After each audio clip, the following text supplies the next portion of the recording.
দেবিদ্বারে আপনি সড়কের কার্পেটিং মানে নির্মম মানের সামগ্রী ব্যবহার করা সড়কের কাজ আপনি বন্ধ করে দিয়েছেন। পরিদর্শনে গিয়ে আপনি বিষয়টা দেখেন। আপনি যে কাজ বন্ধ করে দিলেন সেটা কি মানে সেটা আপনি কোন অধিকার থেকে সেটা আপনি করলেন? মানে এটা কি এনসিপি থেকে করলেন? এনসিপি থেকে করলেন? আমি কাজ বন্ধ করে দেই নাই। আমি কাজ বন্ধ করে দেই নাই। সেখানে হচ্ছে যিনি দায়িত্বে ছিলেন যে ইঞ্জিনিয়ার, সেই ইঞ্জিনিয়ার সেই কাজ বন্ধ করেছেন। আমি সেখানে জানতে চেয়েছিলাম, আমি ভিডিও দেখতেছিলাম যে আপনি কার্পেটিং হাত দিয়ে তুলতেছেন। এই দায়িত্বটা আপনাকে কে দিয়েছে? এনসিপি নাকি আপনি নিজেই নিজেকে দিয়েছেন? আমি বারবার আপনাকে এটা আমি নিজে নিছি। এই দায়িত্ব এটা নাগরিক দায়িত্ব। এটা নাগরিক দায়িত্ব। এই দায়িত্বটা এনসিপি থেকে না। এটা আমরা না, এই দায়িত্ব এই নাগরিক দায়িত্বটা আমরা নেই নাই বলেই এতদিন পর্যন্ত আমাদের নেতারা আমাদেরকে বুঝাইতে পারছে। এটা হচ্ছে, এবং এটা এখন আপনি আমাকে প্রশ্ন করতে পারেন এর আগে এই ধরনের ঘটনা আমি কখনো করেছি কিনা, রাজনৈতিক দল হওয়ার আগে এর আগে অসংখ্য এরকম নাগরিক বিভিন্ন সম্পৃক্ত ইস্যুতে আমার বিভিন্ন সময় আপনি কি বুঝতে পারতেছেন? আপনি যে নাগরিক দায়িত্বের কথা বলতেছেন, আমরা সকল নাগরিকরা যদি এরকম করে গিয়ে নাগরিক দায়িত্ব, আপনার বাড়ি দেবিদ্বার, আমার পাশের থানা, আমার মুরাদনগর, আমি গিয়ে যদি রাস্তার কার্পেটিং তুলতে থাকি, আপনি এটার কার্পেটিং তুলতে থাকবেন, ইঞ্জিনিয়ারকে ডাক দিয়ে বলবেন এই কাজ এখন বন্ধ করেন, আপনি ঠিকাদারকে বলবেন আপনার বাবা 50 বছর ধরে এর চেয়ে ভালো কাজ করে আসতেছে বা আপনি তার চেয়ে ভালো কাজ করছেন। না আমি এটা বলি নাই। আমি বলি না আমি এটা বলি নাই। না আপনি ভিডিওটা চালু করেন, আমি ভিডিও এখন দেখাবো, তাহলে আপনি আমার বক্তব্যটা এটা আপনি উইথড্র করেন। আমি এটা বলি না আমার বাবা হচ্ছে 50 বছর ধরে ওনার কাছ থেকে বাবা বলছেন না যে আপনি বলছেন না যে বাবা অনেক বছর ধরে ঠিকাদারি করেন। আমি বলছি ইয়েস, আমি বলছি আপনি 50 বছরের কথা বলেন নাই আপনার বাবার প্রশ্ন। দেখেন আমি বলি না। হ্যাঁ আমি অবশ্যই বলছি, কিন্তু কি বলছি কি আপনি আপনার সেন্টেন্সটা কি বলছেন? আমার কন্টেন্ট অ্যানালিসিস করে আপনি কি বলছেন বলেন। ঠিক আছে, আমি বলছি যে ওনাকে বলছি যে আপনার বয়স আমার থেকে অনেক বেশি। আমি ওনাকে বলছি, আমার স্পষ্ট মনে আছে যে আপনার বয়স আমার থেকে অনেক বেশি, এবং আমার বাপ এই কাজ করে অনেক বছর ধরে, অনেক বছর ধরে কাজ করে, 40-50 বছর ধরে, 40-50 বছর ধরে করে। আমি কি বলছি? 50 বছর ধরে। হ্যাঁ 50 বছর ধরে। আপনি বলছেন আমার বাপ নাকি ওনার থেকে ভালো কাজ করে। আচ্ছা না, এই কনস্ট্রাকশন রিলেটেড কাজের সাথে আপনি এটা বলছেন, আপনি এটা বলছেন, শুনে যান, আপনি এটা বলছেন যে ওনার কাছ থেকে ভালো কাজ করে। আমি এটা বলি নাই তো। আপনি বলছেন ঠিক আছে আমি কন্টেন্ট অ্যানালিসিসের কথা বলছি। আপনি বলছেন যে আমার বাবা 50 বছর ধরে ঠিকাদারি কাজের সাথে যুক্ত, আমাকে এগুলি বুঝাইতে আসেন না, এটা কি আপনি বলছেন? যুক্ত, হ্যাঁ এটা আমি বলছি। কারণ এই কনস্ট্রাকশন রিলেটেড কাজগুলো এই সম্পর্কে আমার মানে একটু হইলেও আইডিয়া আছে। এখন আপনি যেটা বললেন যে কার্পেট, আপনি প্রশ্নটা ওই জায়গায় করতে পারেন যে কার্পেটটা উঠাইতো, মানে কার্পেট উঠবে কেন, মানে কার্পেট উঠবে কেন, সেটা না করে যে কার্পেট উঠাইতে গেছে। মানে এটা বাংলাদেশে একটা সরকার আছে যে জায়গায় ভোক্তারা মানে ভোক্তা অধিকার আইন আছে। আমরা তো চাইতেছিলাম যে সেই সংস্থাগুলি যেগুলি হাসিনা গত 15 বছর ইনস্টিটিউশনগুলি ধ্বংস করছে হাসিনা সরকার, সেগুলি গইরা উঠুক। আপনি বলতেছেন আপনার নাগরিক দায়িত্ব, কার্পেটিং তুলে ফেলবেন এবং ইঞ্জিনিয়ারকে বলবেন কাজ বন্ধ করে দিবেন। আমি না এক্স্যাক্টলি আপনি যেটা চাইতেছেন আমি ওইটা চাইছি। আমি ভুলটা ধরাই দিছি যে আপনার যেই অর্গানাইজেশনস গুলো আছে, যেটা দায়িত্ব সেটা প্রপারলি ফাংশন করতেছে না। যদি প্রপারলি ফাংশন করতো তাহলে হাত দিয়ে কার্পেট উঠতো না, হাত দিলে কার্পেট উঠতো না। আপনি মনে হয় যে সকল নাগরিকদের তার দায়িত্ব এরকম করে পালন করা উচিত, হাত দিয়ে কার্পেট তুলে নিয়ে আসা উচিত রাস্তায় যত জায়গায় যত খারাপ কাজ হবে বলে নাগরিক মনে করে? ভাই আপনার হাত দিয়ে কার্পেট উঠে নিয়ে আসা, আমি বলি হাসনাত, আমি একজন নাগরিক, আপনি একজন নাগরিক, আপনার বাড়ি দেবিদ্বার, আমার বাড়ি মুরাদনগর, আপনি রাস্তার মধ্যে হাত দিয়ে কার্পেট তুলে এবং আপনি বলতেছেন আপনি ফ্রাস্ট্রেটেড ভাই। কেন ফ্রাস্ট্রেটেড বলেন ভাই? আপনি কার্পেট রাস্তার মধ্যে, প্রথম প্রশ্নটা আপনি এটা করেন, রাস্তার মধ্যে এমন কার্পেট যাবে কেন? না রাস্তার মধ্যে কার্পেট যাবে কেন সেই প্রশ্ন আমি করলাম। রাস্তার মধ্যে, রাস্তার মধ্যে আপনি আমি রাস্তার মধ্যে হাত দিয়ে উঠাবো কার্পেট, তাহলে কি দিয়ে উঠাবো? আপনি এই পর্যন্ত বললেন যে নাগরিকদের এই দায়িত্ব পালন করা উচিত সবার, আমারও উচিত কিনা সেটা আপনি আমারে বলেন, নাকি আপনি স্পেশাল? ভাই আপনার একটা কাজে, আপনি যদি দেখেন একটা কাজে এই কাজটা যেভাবে করা উচিত ছিল সেভাবে কাজটা হয় না, সংশ্লিষ্ট কর্তৃপক্ষের কাছে অভিযোগ করব। আমার রাস্তায় হাত দিব না, কর্তৃপক্ষের কাছে আমি রাস্তায় হাত দিব না। এইটা আইন নিজের হাতে তুলে। আমাদের দেশে আপনি যেটা করছেন সেটাও আইন নিজের হাতে তুলে। আমাদের দেশে শুনেন, আমাদের দেশে আমি আইন নিজের হাতে তুলে নেই নাই, আমি আইন নিজের হাতে তুলে নি। আমার দেশের কাজটা ঠিকভাবে হইতেছে না, সেই জিনিসটা হচ্ছে আমি দেখাইছি যে দেখেন এখানে 5টা স্তরে কাজটা ঠিকভাবে হইতেছে না, এবং সরকার এত কোটি টাকা ইনভেস্ট করার পরও আপনি এমন ভাবে কাজ করতেছেন যে কাজটা প্রপারলি, এটা কোনো ফাংশনালি হইতেছে না। যার যেটা করার দরকার ছিল সে সেটা করতেছে না, তাকে তখন ইঞ্জিনিয়ার এসে সে কাজ বন্ধ করছে। তো তার মানে কি আমার দেশের যে প্রবলেমটা আছে, প্রবলেমটা নিয়ে আমরা কথা বলবো না?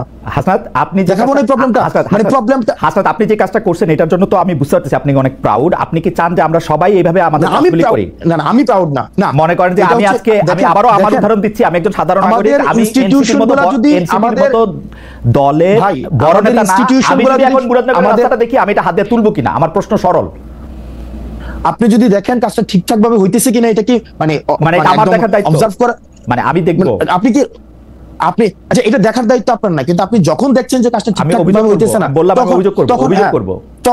আমাদের দেশে ওকে ফাইন, আমাদের দেশের ওই কালচারটা, আপনি যে কালচারটা দেখেন আইডিয়াল কালচারটা, সেটা আমিও দেখি যে আমাদের দেশের ইনস্টিটিউশন গুলো প্রপারলি ফাংশন করুক, কিন্তু আমাদের দেশে করে নাই তো ভাই। আমরা তো দেখছি হচ্ছে রডের বদলে বাঁশ দিয়ে হচ্ছে ব্রিজ বানাইছে, রডের বদলে যে বাঁশ দিয়ে ব্রিজ বানাইছে, প্রপার অথরিটিকে যে বলছে না তো বছর ধরে প্রপার, আমি হাসনাত আব্দুল্লাহ তো হচ্ছে এর আগে কার্পেট উঠাই নাই গিয়া, তাহলে কার্পেট আপনারা তো অনেক বছর ধরে প্রপার অথরিটিকে অভিযোগ দিতেছেন, তো প্রপার অথরিটিকে অভিযোগ দেওয়ার পরে তাইলেও রডের বদলে বাঁশ গেল কেন, তাইলেও হচ্ছে আপনার কার্পেটিং হাত দিলে উঠে যায় কেন? প্রশ্নটা করেন আমার মনে যায় কেন হাসনাত, হাত দিলে উঠে যায় কেন? হাসনাত আমি আপনাকে বলি, আপনি যেই উদাহরণ জাতির সামনে রাখতেছেন, লক্ষ লক্ষ কোটি কোটি মানুষ আপনাকে ফলো করে, এই উদাহরণটা দিলে এই যে সাধারণ একজন মানুষ আমার মতো, সেও এই কাজটা নিজের হাতে করার ব্যাপারে উৎসাহী হবে কিনা সেটা আমি আপনাকে ভাইবা দেখতে বলছি। আপনি যেটা করছেন সেটা আপনার জন্য ঠিকই আছে, আপনি তো এটাই করবেন, এটা করবেন কারণ আপনি নেতা, আপনি তো পদ দেখাবেন, আপনি নেতা, আপনি পদ দেখাবেন। এটা আরেকটা বিষয় আছে কি ভাই, এটা আরেকটা ইস্যু আছে, এটা আরেকটা বিষয় আছে। আমি আজকে কার্পেটে হাত দিয়ে উঠাইছি, যখন এর পরবর্তীতে ওই রাস্তাটা যে করবে, কন্ট্রাক্টর করবে অথবা হচ্ছে যে ইঞ্জিনিয়ার করবে, কার্পেট যেন হাত দিলে না উঠে এই বিষয়ে সে সচেতন। এবং বাংলাদেশে এরকম কাজ যদি আরো 4,500 হয়ে থাকে, 4,500 জায়গায় এরকম কার্পেট দিয়ে হাত তোলা উচিত, তাই তো ব্যাপারটা? মানে এই 4.5 একটা বিচ্ছিন্ন ঘটনা না, এটা তো বিচ্ছিন্ন ঘটনা না, এই মুহূর্তে অনেকগুলি জায়গায় এরকম কার্পেটিং আছে, সেগুলি মানুষ হাত দিয়ে তুলবে কিনা? আমার একটা কার্পেটিং উঠানোতে যদি বাংলাদেশের লক্ষ লক্ষ মানুষ কার্পেট উঠাইতে শুরু করে, আমার একটা কার্পেট উঠানোর এই এক্সাম্পলটা লক্ষ লক্ষ মানুষ যেন কার্পেট উঠাইতে না হয়, সেটার জন্য প্রশাসন প্রয়োজনীয় ব্যবস্থা। আচ্ছা ঠিক আছে, এটা আপনার ব্যাখ্যা। আপনি এই কাজটা কি, মানে এই কাজটা যে খারাপ হয়েছে সেটা কি আপনি এমনি জানলেন না কেউ আপনাকে তদবির করে এটা জানাইছে, মানে আপনাকে কেউ জানাইছে? এটা আমার সাংবাদিক জানাইছে। এটা আপনাকে সাংবাদিক জানাইছে। আপনার কাছে কি এইটা তদবির হিসেবে আসছে, নাকি আপনি আপনার নির্বাচনী এলাকা যেখান থেকে আপনি নির্বাচনী করবেন বলে শোনা যায়, বা আপনার নিজের গ্রামের বাড়ি, দানাবাড়ি, দাদাবাড়ি, সেখানে যাচ্ছিলেন তারপর সেটা করছেন? না, এটা হচ্ছে যে আপনার আমাকে এলাকা থেকেও অনেকবার বলা হয়েছে এর আগেই।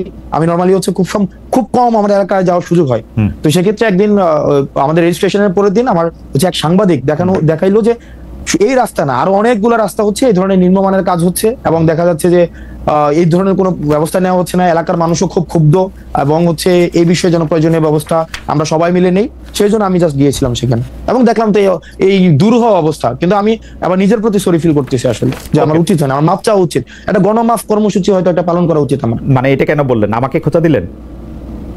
না, খুঁজে দেয় না, আমি গণমাফ কর্মসূচি আমি বুঝি না, হঠাৎ করে সারা দেশে সবাই যদি এখন সারা দেশে সবাই যদি কার্পেট উঠানো শুরু করে, তাহলে তো আমার তো তাই, আপনি সেই আহ্বানই জানাইতেছেন, আমার কাছে মনে হলো আপনি তো নেতা, আপনি যেটা করবেন মানুষ তাই করবে। এই যে এখানে আমাকে মানুষ, এই যে এখানে আপনার অনুসারীরা আমাকে মেসেজ করতেছেন, রাস্তা কি খালি চোখ দিয়ে বোঝা যায়? হাত দিয়ে উঠাইলেই রাস্তা বোঝা যায় রাস্তা খারাপ। This is the way. আপনি আপনারা পথ দেখাইতেছেন, এটা হচ্ছে আমাদের আলোর পথ। হ্যাঁ, এবার আমি পরবর্তী প্রসঙ্গে আসি। আপনার আহ্বান আপনি জানাইছেন, আপনার মেসেজ আপনি দিয়েছেন, লোকের লোক এটা বুঝছে। খালিদ ভাই, আমরা ডিসকাশনটা এমন জায়গায় পুট করতেছি, আপনি রাস্তাটা কেন হাত দিলে উঠে যায় আমরা সেই জায়গায় ডিসকাশনটা নিতেছি না, বরং সে কেন চোর ধরাই দিল, আমার কথা হইলো, চোর যদি বাংলাদেশে পুলিশ ছাড়া কম্পিটিটিভ অথরিটিটা যেই ধরুক, আমি সেই ব্যাপারে আপত্তি জানাবো।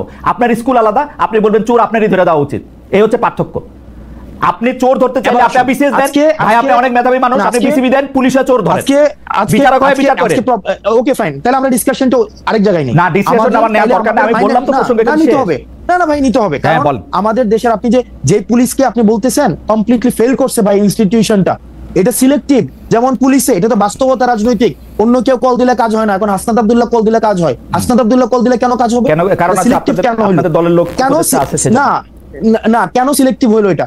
ধরেন আজকে আমার উপদেষ্টা আছে, আমরা তো এই চেষ্টা করতে চাইলাম হাসনাত, আমরা তো এই চেষ্টা করতে চাইলাম, আপনারা নতুন বন্দোবস্তের কথা কই অ্যাবসলিউটলি পুরো বন্দোবস্তের হাতে হাঁটতেছেন। We are in the same page ভাই, we are in the same page. আপনি যেটা চাইতেছেন আমিও সেটা চাইতেছি, কিন্তু প্রবলেম হচ্ছে আপনি যেটা চাইতেছেন আমি সেটা চাইতেছি না। প্রবলেম হইতেছে যেটা আপনি বিদ্যমান কনটেক্সটটাকে বিবেচনায় নিতেছেন না, আমি বিদ্যমান কনটেক্সটটাকে বিবেচনায় নিতেছি। বিদ্যমান কনটেক্সটের বিবেচনা আমি নেই নাই, আমি আওয়ামী লীগের আমলে শুনছি বিকল্প নাই, বিদ্যমান কনটেক্সট বিবেচনা নিতেছি না, জঙ্গি আইসা করবে, আমি বিকল্প নাই না, আমি সেই জায়গা থেকে শুনছি যে হাসান আব্দুল্লাহ বললে কাজ হয়, হাসান আব্দুল্লাহ এসে রাস্তা তুলে বন্ধ করে দেয়। ভাই এটা তো আমি বললাম, এটা তো আমার জন্য দুঃখজনক যে আমি বললে দেখেন this has to stop, this has to stop immediately. I নিজের হাতে তুলে নাও, চোর ধরা। আমি স্টপ করতে চাই ভাই। দেখেন খালেদ ভাই, আইসিইউতে হসপিটালে আইসিইউ নাই ভাই। আমরা তো এখন হচ্ছে তদবিরের একদম মানে আমি তদবিরটা নিয়ে বলতে চাইছিলাম। আচ্ছা আমি হসপিটালের আইসিইউর প্রসঙ্গ আমি শুনছি, আমি তদবিরটা নিয়ে একটু বলেন তো, একবারে বলেন যে আপনার কাছে কি অনেক তদবির আসে, সারা দিন তদবির আসতে থাকে, মানে আপনি কি অনেক তদবির করেন? তদবির আমি বলি, যেমন 5 আগস্টের পরে যাদের সাথে পরিচয় হয়েছে, 5 আগস্টের পরে যাদের সাথে পরিচয় হয়েছে, কারোর সাথে যদি 2 মিনিট কথা হয় সে একটা তদবির করে, ইভেন টকশো শেষে হোস্টও তদবির করে, মানে টকশো শেষে হোস্টও তদবির করে। তো সেই জায়গায় হচ্ছে এই যে তদবির করাটা কেন তদবির করছে, কারণ এই তদবির যারা করে আমি তাদেরও যেমন সমস্যা, একই সাথে একটা সিস্টেম ডেভেলপ করে নেই ভাই। কেমনি সিস্টেম ডেভেলপ করে নাই, দেখা যাচ্ছে যে রোগী যখন হসপিটালে যায় আইসিইউ নাই, তাকে বলা হয় আইসিইউ নাই, তার আইসিইউ লাগবে, আইসিইউ নাই। কিন্তু রাজনৈতিক যে দলগুলো রয়েছে আমি এখন এসে দেখতেছি তারা ফোন দিলে কিন্তু ঠিকই কাজ হয়। আপনি আজকে দেখেন রাস্তাতে তো দেবিদ্বারে 4 লক্ষ মানুষ আছে, 4 লক্ষ মানুষ থাকা সত্ত্বেও সেখানে হচ্ছে রাস্তায় এই ধরনের কাজ করার মানে সেই সাহসটা পাইছে। আমরা এটার পরিবর্তনটা ভাই চাইছি, চাইছি, হ্যাঁ কিন্তু আনফরচুনেটলি তো সেটা ভাই আনফরচুনেটলি সেটা তো ওভারনাইট হচ্ছে না, এবং আমরা অনেক জায়গায় আশাহত হয়েছি। আমরা বারবার করে এই সিস্টেম ডেভেলপ, দেখেন আপনি যে বললেন চোর পুলিশ ধরে দিবে, পুলিশ সংস্কার কমিশনে দেখেন, আজকে আপনি প্রশাসন সংস্কার কমিশন দেখেন, আজকে আপনি এনবিআরও আজকে আন্দোলন চলতেছে, সংস্কার কমিশন দেখেন। আমাদের মনস্তাত্ত্বিক ভাবে এটার একটা হচ্ছে মানে আমার মনে হয় যে জাতিগত একটা পিউরিফিকেশন প্রয়োজন, একদম সবাইকে একসাথে পিউরিফাই করা প্রয়োজন। আদারওয়াইজ আমরা আসলে যেভাবেই বলি না কেন এটা সংস্কারটা এখন আস্তে আস্তে এটা চ্যালেঞ্জিং হয়ে দাঁড়াইতেছে। ভাই আপনি মনে হয় হচ্ছে আমি পরবর্তী সেটা ঠিক আছে, আমি আপনার ব্যাপারটা বুঝতে পারতেছি। আমারও মনে হয় হাসনাত আমি আর আপনি একদমই সেম পেজে, কিন্তু আপনার যে যুক্তি সেই যুক্তি তো আপনারই যুক্তি, বহুবার আপনার সঙ্গে আমারও কথা হয়েছে এখানে। সেইটার ক্ষেত্রে তো আমি আর আলাদা করে আপনাকে আর কনভিন্স করতে পারবো না, কিন্তু আমার কাছে মনে হয়েছে আইন নিজের হাতে তুলে নেওয়ার যে চর্চা গত 15 বছর ধরে ইনস্টিটিউশনগুলি ধ্বংস করার জন্য ছিল, সেই একই চর্চা, একই ফাঁদে, একই রাস্তায় আমরা যেন না হাঁটি। এটা হচ্ছে আমার প্রশ্ন। আপনার এটা নিয়ে কোনো মন্তব্য করার দরকার নেই, আমি এটাকে শতভাগ মানি, একই সাথে আমি এটাও চাই কোন রাজনীতিবিদ যেন তদবির করতে না হয়, কোন রাজনীতিবিদদের যেন যাওয়া না লাগে, কোন রাজনীতিবিদদের ফোনে যেন কোনো ফাইল না ছুটে। ঠিক আছে, এটা যেন অটোমেটিক একটা প্রসেসে দাঁড়ায়, এটা যেন একটা অটোমেটিক প্রসেস হয়। ঠিক আছে, আমাদের গবেষক, আমি আসলে চট করে এমনিতেই সময় শেষ হয়ে যাচ্ছে এবং মানে কিছুটা সময় আপনার থেকে একটু বাড়তি নিতে চাই। আমাদের গবেষক দল একটি ছোট কোট পাঠিয়েছে আপনাকে এটি পড়ে শোনানোর জন্য। সেটি হচ্ছে যে এর আগের প্রসঙ্গে, ওই হেফাজত ইসলামের জনসভায় যাওয়া প্রসঙ্গে, সেটা হচ্ছে এনসিপির সিনিয়র যুগ্ম আহ্বায়ক আরিফুল ইসলাম আদিব বলেছিলেন, হেফাজত ইসলামের সমাবেশে দল হিসেবে এনসিপিকে আহ্বান করা হয়নি, অভ্যুত্থান পরবর্তী নেতা হিসেবে ব্যক্তিগত জায়গা থেকে হাসনাত আব্দুল্লাহ এই সমাবেশে অংশ নিয়েছেন। তিনি আরো বলেছিলেন যে ওই সমাবেশে অংশগ্রহণ করবে কিনা এটা এনসিপি জানতো কিনা, এই প্রশ্নের জবাবে তিনি বলছেন কোট যাবে এটা জানতাম, যাওয়ার বিষয়ে আমরা নেতিবাচক ছিলাম না। হাওয়েভার, এটা হচ্ছে তার মন্তব্য। আমরা পরবর্তী প্রসঙ্গে যাই। এনসিপি হিসাবে দাওয়াত করা হয়নি সেটি তিনি বলেছেন জনাব আদিব। আমরা পরবর্তী প্রসঙ্গে যাই। আমরা যা দেখেছি যে সাবেক রাষ্ট্রপতি জনাব আব্দুল হামিদের থাইল্যান্ড যাওয়ার বিষয়টির প্রতিবাদে আপনার নেতৃত্বে যমুনা ও শাহবাগের আন্দোলনের মুখে সরকার আওয়ামী লীগের কার্যক্রম নিষিদ্ধ করে, কিন্তু হামিদ সাহেবের দেশত্যাগ যে শুধু চিকিৎসার জন্য ছিল, সরকারের অনুমোদনের ভিত্তিতেই সেটা ফিরে এসে তিনি প্রমাণ করেছেন। আমাদের অনুষ্ঠানে বা অন্যান্য জায়গায় আমাদের অনুষ্ঠানে এক বিএনপি নেতা জয়নুল আবদিন ফারুক তিনি সরকারের দিকে আঙুল তুলে বলেছেন হামিদ ইস্যুতে সরকার এনসিপিকে দিয়ে নাটক মঞ্চস্থ করিয়েছিল আওয়ামী লীগের কার্যক্রম নিষিদ্ধ করার জন্য। আপনি সেই নাটকের কেন্দ্রীয় চরিত্রে অভিনয় করেছিলেন কিনা সেটি হচ্ছে প্রশ্ন। বিএনপি নেতার অভিযোগ নিয়ে কি বলবেন, যে সেটি আসলে নাটক ছিল কিনা, সরকার এনসিপিকে দিয়ে নাটক করিয়েছিল কিনা? না, সরকার এনসিপি দিয়ে নাটক করেনি। সরকারের হচ্ছে এখানে একটা ব্যর্থতার পরিচয়, যে এতদিন পরেও একটা দীর্ঘদিন আমরা বারবার করে বলে আসছিলাম যে আওয়ামী লীগের বিষয়টা সিদ্ধান্তে আসতে, কারণ আওয়ামী লীগের এই বিষয়টাকে সিদ্ধান্ত নিয়ে আসলে আমরা দেখতে পাচ্ছিলাম যে সংকট আসলে ঘনীভূত হচ্ছে, কোনো সিদ্ধান্তে আসা যাচ্ছে না। সেই জায়গা থেকে বারবার বলা সত্ত্বেও আমরা দেখছিলাম যে আওয়ামী লীগের বিষয়ে কোনো সিদ্ধান্ত না এসে ক্ষেত্র বিশেষে বিভিন্ন জায়গায় ফেসিলিটেট করা হচ্ছে, এবং সেটার অংশ হিসেবে আমাদের কাছে ওই যে সাবেক রাষ্ট্রপতিকে থাইল্যান্ড পাঠানোর বিষয়, সেক্ষেত্রে সরকার থেকে আমাদের কাছে মনে হয়েছে সেটাতে সরকার জড়িত। এবং এনসিপি, আপনি যে বলছেন যে এনসিপি দিয়ে নাটক মঞ্চস্থ হয়েছে, বিষয়টা এমন না। আমি বৈষম্য বিরোধী ছাত্র আন্দোলনের আহ্বায়ক ছিলাম, এবং এই গণঅভ্যুত্থানে আমরা সামনে থেকে যারা নেতৃত্ব দিয়েছে তাদের মধ্যে আমি একজন ছিলাম। সেক্ষেত্রে এনসিপি ছাড়াও আমার এই অভ্যুত্থানে একটা বিশেষ আমার একটা রোল রয়েছে, এবং এই ক্ষেত্রে আমার একটা বিশেষ একটা দায়িত্ব রয়েছে যে অভ্যুত্থান রিলেটেড এই ইস্যুগুলোতে অ্যাড্রেস করার ক্ষেত্রে শুরু থেকে এটা বৈষম্য বিরোধী ছাত্র আন্দোলনে আমরা যখন ছিলাম তখন থেকে যে দাবিটা জানিয়ে আসছে সেটার সাথে দেখলাম যে গভর্নমেন্ট কোনোভাবে কমপ্লাই করছে না, বরং গভর্নমেন্ট আওয়ামী লীগকে রিহ্যাবিলিটেট করার জন্য সেক্ষেত্রে আর্মি ইস্যু আছে, অ্যাডমিনিস্ট্রেশনের ইস্যু আছে, তারপর হচ্ছে আমরা দেখতে পাচ্ছি যে মনে হচ্ছে আওয়ামী লীগকে দেওয়া হচ্ছে। প্রায় আমরা এই কথাও শুনি যে ডিজিএফআই ও মানে ওই দিন আমি একটা অনুষ্ঠানে দেখতেছিলাম আপনাদের একজন নেতা বলতেছিলেন যে আমরা যে এত কষ্ট করে দল গঠন করার জন্য দিনরাত পরিশ্রম করছি তখন হচ্ছে নির্বাচন কমিশনে ওই মানে নিবন্ধনের জন্য আপনারা কাজ করছিলেন খাটাখাটি, সে সময় একটা ডিজিএফআই যদি আমাদের সঙ্গে থাকতো তাহলে আমাদের এত বা ডিজিএফআই যদি আমাদেরকে চাইতে হতো। তো ডিজিএফআই তো হচ্ছে সরাসরি ডক্টর মোহাম্মদ ইউনূসের অধীনে, মানে ডক্টর মোহাম্মদ ইউনূসকে রিপোর্ট করেন। তো ডিজিএফআই কি আপনাকে সাহায্য করছে, ডিজিএফআই কি আপনার কাজে ব্যাঘাত করতেছে, মানে কি মনে হয় আপনাদের? ওকে, এই ঘটনাটা যে বলেছে এটা হিস্টোরিক্যাল জায়গা থেকে, কারণ আমাদের দেশে যে যেমন আমাদের 150টা দল গঠন করা হয়েছে, আপনার পার্টি মনে রেজিস্ট্রেশন করছে। তো আমাদের দেশে ডিজিএফআই দিয়ে দল করা বা ডিজিএফআই নিজে দল করে দেওয়া স্বপ্রণোদিত হয়ে এবং রাজনৈতিক বিষয়ে ডিজিএফআই এর যেই আপনার হস্তক্ষেপ করা এগুলো নতুন কিছুই না। এবং মানে উনি যেটা বলেছেন যে অতীতে রাজনৈতিক দলগুলো অনেক রাজনৈতিক দল ডিজিএফআই দিয়ে হয়েছে, যদি আমরাও ডিজিএফআই দিয়ে দল হইতো তাইলে কাজটা অনেক সহজ হয়ে যেত, কিন্তু আমরা তো ডিজিএফআই এর দল না, বরং আমরা অর্গানিক ভাবে আমরা গ্রো করছি, সেক্ষেত্রে হয়তো সময় লাগছে। ডিজিএফআই কি আপনাদের কাজে ব্যাঘাত সৃষ্টি করতেছে কিনা, মানে আপনাদের এগেইনস্টে কিনা?